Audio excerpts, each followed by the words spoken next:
Welcome to another Women series. It is Etobo Sigwe Ezekolomuo.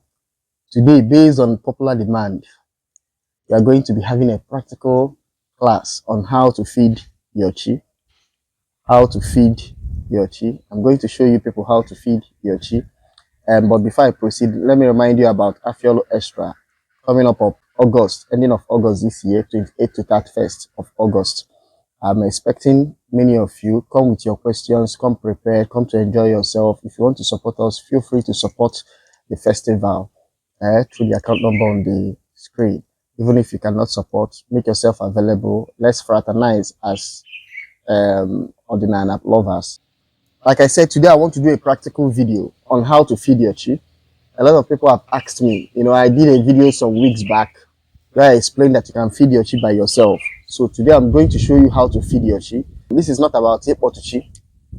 I'm not going to do a video on Ekpo to chi. If you want to learn how to do Ekpo to chi,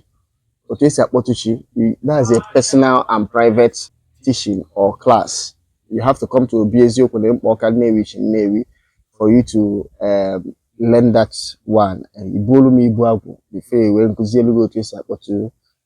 Whether what to go to or to go to, you can be feeding your sheep before the proper ceremony of Ekpo to chi. On what to go to, you can also be feeding your chi by yourself. Like I said, you don't need a Dibia to do these things for you. This is what you can do for yourself. The one that a woman cannot do is the part of slaughtering. Please, Namo say that you can feed your sheep by yourself. I'm not asking any woman in this process when it comes to the slaughtering. Please, why you help here we made that particular aspect. Even in some communities, breaking of kola nut, you can pray with a kola nut like a woman, but you may not be able to break it. You might look for a man that will help you to break the kola nut. You must understand that leadership role in ordinary Igbo, just like so many ancestral traditions, is left for men. So because of that, there are some certain areas, there are some certain things, there are some certain rights that needs a man to do it. So like you can break kola nut as a woman, but you should be careful if your forces want you to do that. But killing of Igbo ano, I will ask you, I will plead with you as a woman to leave it for a man. Look for a man, look for your husband, look for your brother, look for your son that can help you to do it. If he's your father should be able to do that part for you, the actual killing. You can pray with the kola nut. Someone can break it for you. You can break, like I said, if your chi is okay with it. But I don't think that no woman should break kola nut for their ndishi, because then the actual killing, like I said, Ibuano should be left for a man. You call a man who is around to help you do it. If there is no man, then you understand the importance of man. Before I proceed, I feel call back I will ever. Call back enye obro nneku. If you your shoe call back use obro nneku. And also you can see this ikenga here, assuming that you want an ikenga. Don't buy ikenga. This one is too big anyways, but this is almost the size of ikenga ndichi. If you want ikenga, don't buy ikenga in the market. I will advise you, don't buy ikenga in the market. The reason is simple. Each family, each people have a tree that they are more associated with. Most OEC in Egonafia, you don't know the tree. Omenana are very serious. This is a serious business, and if you want to be good in ordinary, if you want to align very well, you must pay attention to what? Detail. Eyama oisinde bono jaga ongu koji. Eyama ongu koji. Only if you want, ono chigi buchi wine, and actually to me, ikenga. You will know or that like you use. It's good to find out all these things. It helps you to align very well. However, this ogilisi is general. Ogilisi is another spiritual tree. If you don't have money to ikenga for your ikengachi or ikenga ndishi, you can use ogilisi. You see this one, I prepared this one for the purpose of this what practical video. Iwoto ogilisi otu a, emeye otu a, nye this shape. Or no a symbol for your chi. Actually, nye chigunni iwupute webusa ife mene to sanzu ne oje ne. Remember, some people will call this idol worshiping. Some people will call this idol worship, but I have always said in some other videos that there is no form of religion, there is no worship system that is not involved in one form of idol worshiping or the other. You do not worship this thing. Everything we are praying to, in Agodo, if only in Agodolu, anything you are venerating is a more. Nobody have seen a more. Nobody have seen any form of any god that they are claiming to worship. So this is just a symbol. You are not worshiping this particular thing, but you are using it to keep it, to make it a sacred item in your temple. So this can be part of your altar. It can be movable. In otu odo ya dey move, but actually made if you put it outside, made if you made it chief, you return it back to your altar. Some people have one for outside, one for inside. For outside own, they do everything they want to do outside, and if they want to pray inside, they go inside and still pray. Mostly outside is always good. Actually, Igbo. Now, I want to show you a practical video. These items, all these items, Kwesịrị nzu kwesịrị Neba isi n'aka na abanzu ada abụghị. Nzu kwesịrị before video, onye ọ na-enye chi nni, ịchọ ịdụ serious n'ife ọdịnala, you should have ọkwa ọjị. You should have ọkwa ọjị. Ife ọ na-eji eme mmụọ kwesịrị ịdụ sacred. Ọ bụrụ ịpụta ịchọrọ inye m chigu nni, ịchọrọ inye ndị nna ọfa nni, ije bute efere iji a na-eyuzu na kitchen. Ma onye ọbịa ma onye ọ na-apụta oyuzu odi efere. You should have your own sacred items, even as much as the knife that you use should be sacred. It's not for general use. It should only be for the purpose of this particular word, ritual, right? So if I see more kwaji, you may use only kwaji you use every morning. People at times, some people use plates. If you want to use plate, why not buy a particular plate and make that plate a sacred? Assuming you cannot get mifa tolato, you see, ufo, atolato, okwaji. If you cannot get one, if you decide to use plate, that is what is available to you, please let that plate become sacred from the first time it has been consecrated, it has been used. It should not become a general plate for people to eat, even for you to do what? Eat. So here one okwoje, nzu, edo. I know that some Igbo communities do not place much emphasis on nzu. So if you are from that place, please disregard this nzu. But oje is indispensable. Oje is indispensable. You have usoje. Usoje, if you feel that you are ritually unclean, naturally inye chiguni, bulgodu usoji usoji we megono, juchasi onweru. Ijulo usoji we megono, we juchasi onweru. If you case ya juchasi onwe, juchasi onweru.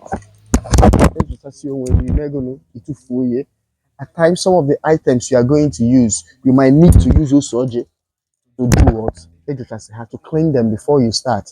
Why? Because some of them you bought them in the market. Even was actually use all these items. Is a method of purification. This is the Igbo purification method. Those things you are trying to clean those things. On dirtiness, uncleanness. So the ukokba that you want to use, and what I can do bit of aka, usually use a marifenda he go na actually use we minye chiguni, a maron de bitachane aka. Even this one that you are using it for the first time, and aducha, or even like igolu, in use for the first time, it just tired, it's consecration process before you use them. So you see the items. I will oja, I will uzu, I will edo. G there. Nke a ife ji akpọku mmụọ oku. By now, you should have your own call sign item for if more. Some people prefer bell. So habido hana. So once you have your own call sign item and you use it for your morning prayer, you are summoning them. Chimubia, Ezumezu Biano, then Fabiano. Biawako no logo Cosielo. Biawano. Chimekene, Ekene, that half one, Ekene, no quail country moluno. If you can't say medalono, Nadale Godolono, or Congo Camo, Biawano. If it's this one you want to use, or when they use it, you use it to someone. You use it to someone. So even in your daily Igbo, you use this to do what? Start. After you may say hanye, eba, nzu, fonde na atu nzu, ewe na ashe, chibekene, nekwa nzu. Ase na aka na aba nzu ada abu unyi. Okwa nzu ka nna amaru.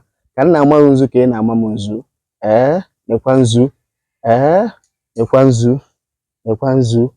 N'ọkwa nzu wee chọ mma na mma ka nna achọghị. Nekwe. Atụọlụ nzu a na-eke, tụọlụ gị n'oyi, tụọlụ gị na afọ, tụọlụ gị na nkwọ. Now, at this point, I need to say something important. In Igbo, it's not any day that you can just. I na-azụ afịa na ụbọchị na anọ. Eke, oyi, afọ, nkwọ. Find out the day that works for you. Ụfọdụ na-adị enye chifa nni ụbọchị ama ụfa, as in the market day ama ụfa.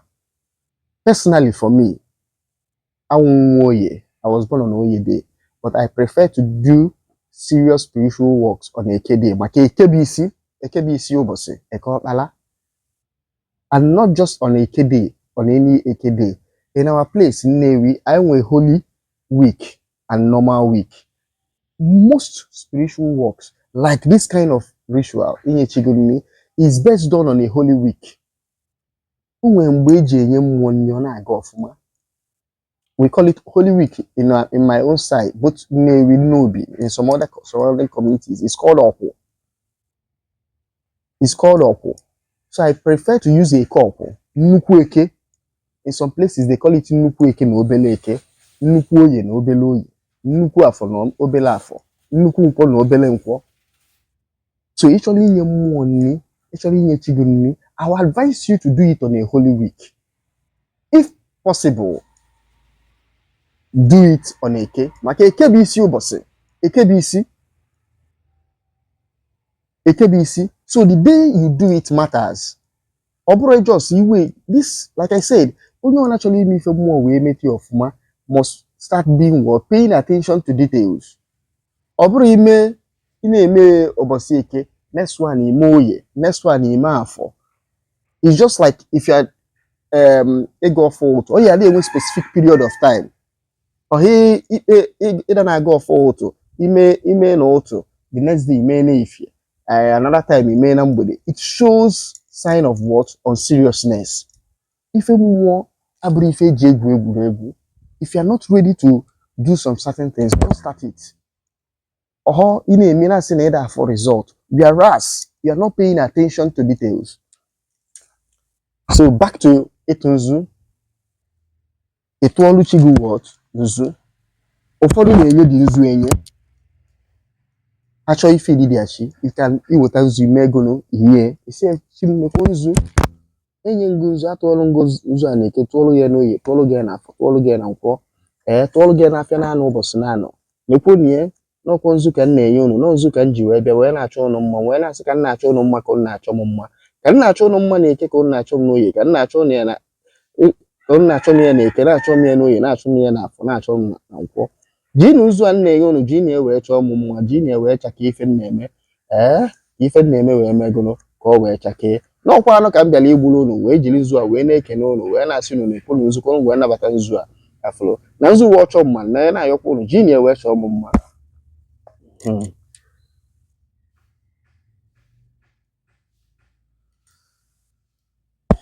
Is after finish you can after playing with the nzu you can rub the nzu on your own what body. Then from nzu you move to oji. you pray with the Oji. Normally, if you are doing this kind of ritual, if it's possible, you have up to 4 Oji, or at least 2 Oji.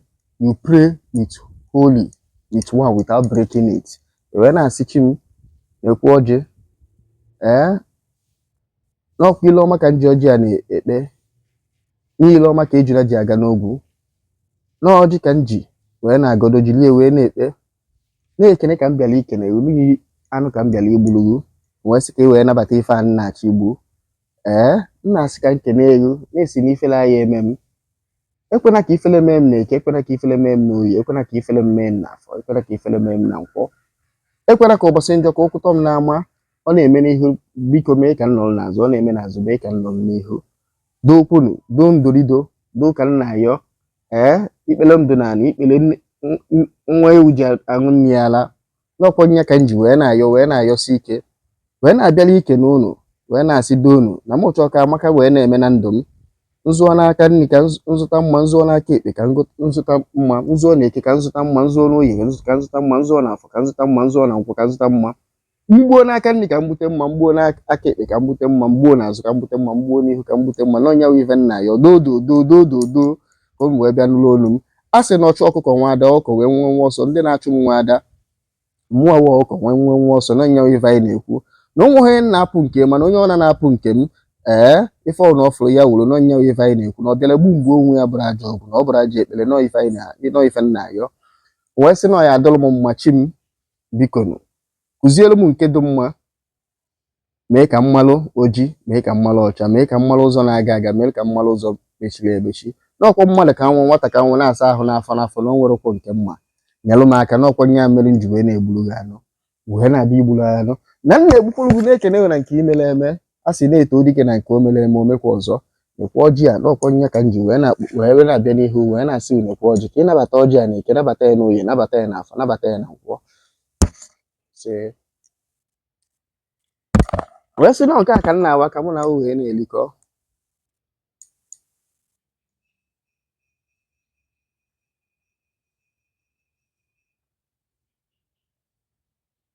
Na nkwụ adịkọ ha na igu na igu ahịa emetụkọta.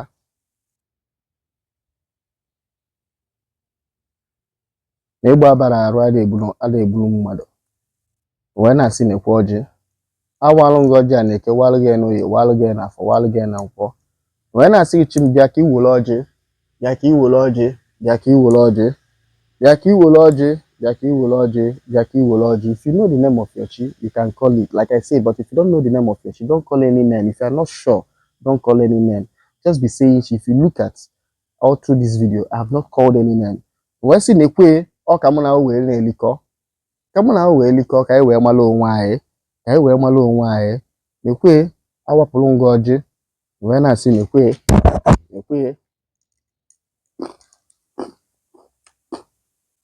take your own and eat. It's important while praying. Ọjị is communion. Onye na-atakọ ha n'ọjị nya na gụ na mmụọ na-emegụnọ na-emekọ. How you strengthen the bond between you and your chi is by eating with your chi. If you pray with kola nut and you don't eat your own kola nut, you are not strengthening any bond. Communion has not taken place. Igbu anụ inyesiwu ilie communion, that's when communion is complete. Wee sị na ọkwọ nkwụ bụ obi aṅụrị na nkwụ ọkụ ka eji enwe aṅụrị na aṅụrị na-ebute utu nkeni. Wee na-asị obi achị m ya ka enwe aṅụrị. Nekwe na taa awụ ụbọchị aṅụrị na taa awụ oke ụbọchị. A sị na oke ụbọchị aha adị bụ. Wee sị nekwe n'ọkwa na nke imele eme ka m ji wee na-ekene ụdị ekenekwa na nke ike na-eme na asị na-eto dike na nke o mere omekwa ọzọ. Wee sị chi m doonu bịa ka ị bịa tọrọ nkwụ. Atụọlụ ngụ nkwụ a na-eke, tụọlụ gị n'oyi, tụọlụ gị n'afọ, tụọlụ gị na nkwụ n'aka na ụbọchị na anọ. Wee na-asị gị daalụ, na-asị gị daalụ, na-asị gị daalụ, na-asị gị daalụ. Nekwe na nkwụ ọkụ obi aṅụrị. A sị na ife ọma ya akụ na ndụ m na ife adịrọ mma ịkọ ebe ọ na-adị. Na ife adịrọ mma ịkọ ebe ọ na-adị. Sị na Ifeọma aya akọ na ndụ m, aṅụrị aya akọ na ndụ m maka na aṅụrị ka wee na-asị gị daalụ.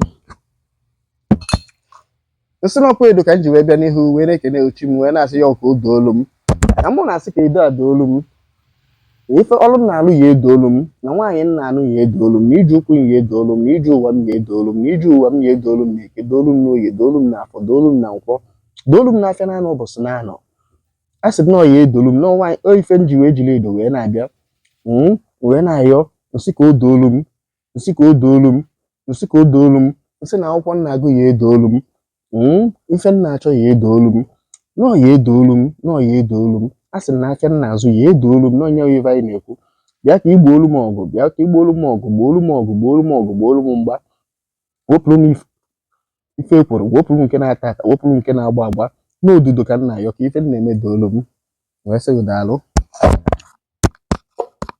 Nwakwọ ji ka m ji bịa agwara m gị n'ite ka m bịara isiligo n'ite ka m bịara isiligo n'ọjị iwu Igbo eji nya ji wee bịa wee sị na ife m na-eme na ọ ya enwe ọdụdụ ọpụpụ nna m bata m ọ ya enwe ọdụdụ ọ ya enwe ọdụdụ and ọ ya enwekwa isi si na ọ ya enwe ọdụdụ nwee isi si na ọ ya enwe ọdụdụ nwee isi si na ọ ya enwe ọdụdụ nwee isi na onye ife anyị na-ekwu okwu ya maka zi na-eji anaghị isi ije ọpụpụ nna mbata m na mbata m na ha ya dị enwe ọdụdụ na-enwe isi eti na-ekwe n'ọjị ka m na-enye gị n'ọkwọ ji ka m na-enye gị si oke ịbịa ka ịbịa lie ji wee sị gị daalụ. Ekwenye na m ji oke ọkpa wee bịa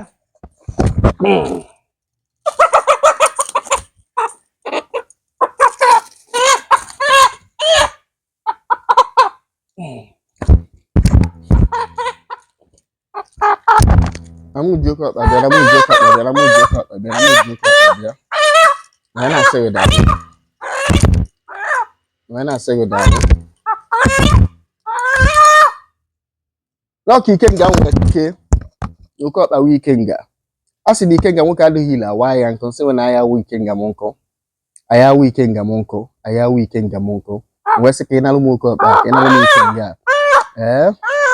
ka mụ wee du ude ka m na-edu ude ife na-eme wee na-agazi n'ọkwa n'ife na-ayọ ife na-eme wee na-agazi ka wee na-efere gị aka agharị wee na-asị gị daalụ ekwu Ikenga na-enye gị enye nga dị ekenye gị n'uhie nye gị na afọ nye gị na nkwọ ọkwa ife na-ayọ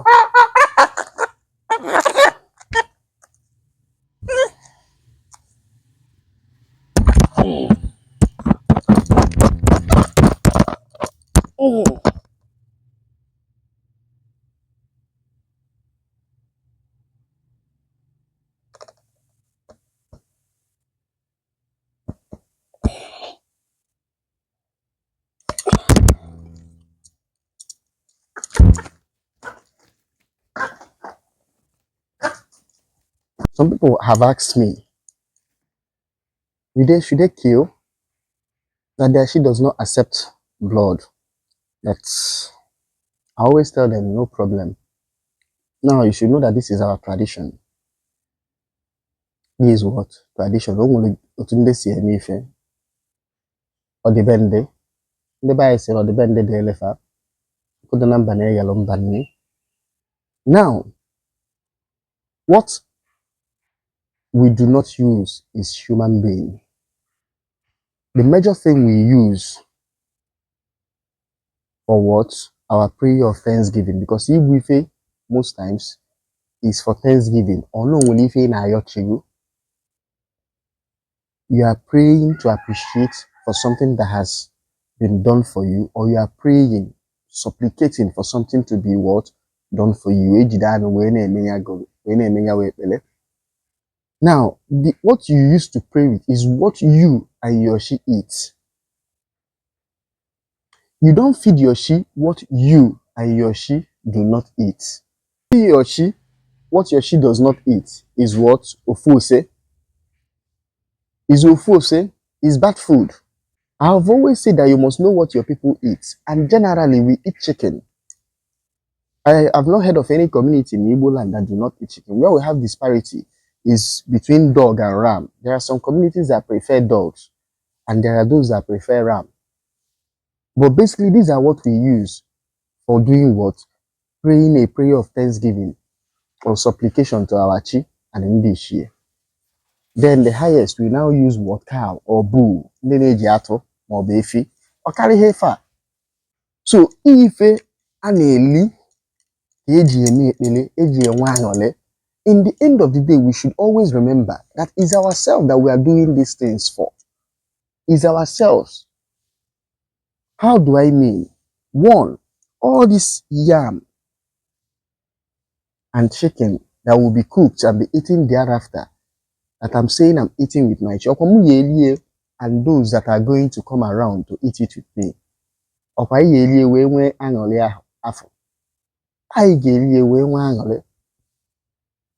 That's how you create happiness.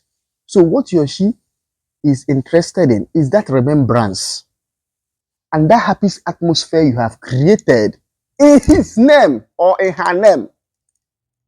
That's what they get. Some people say that they eat the spiritual counterpart of the chicken or of the goat or of the cow. I don't agree or disagree with them.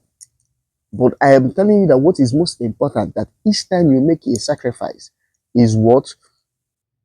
Yoshi is happy that you did a prayer, you called a gathering, you called a feast in its name. And Yoshi is happy because at times, if you feed Yoshi, there are some cases anyway that is only you that will eat it. Or people that are really, really close to you, like your wife and your children. So it depends on the vibration you get or the instruction you get while feeding your chi, before feeding your chi. So this is how to feed your chi. You can see that you can do it by yourself. You are the best person to do it. Once you give things to outsiders to do, you don't know the state of the person's cleanliness. But even at that you know the state of the person's cleanliness. If mmadụ na-eji aka emelu onwe, if na-aka mma n'aka. So many Dibias are saying that they will help you and feed your sheep and help you and feed your dish. And I'm saying don't allow them to do it. Do it by yourself. Anywhere you are in this world, you can do it. Stay there and do it. But whenever you come back home to your place, ABC, you now do it properly. They said when the preferable is not available, the available becomes preferable. And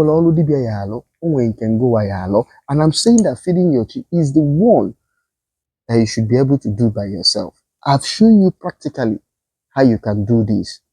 You can study this video over and over again to understand it. Assuming none amu melefa na this ikenga. All these things in what is remaining that I'm not going to show in this video is what? The cooking of this yam and the chicken. I would have invited you all to come and join me to partake of the feast. But let me crave your indulgence and eat on behalf of few people. Thank you very much. If you find this video interesting and educative, share, comment. I'm waiting for you in the comment section to address your questions. Thank you.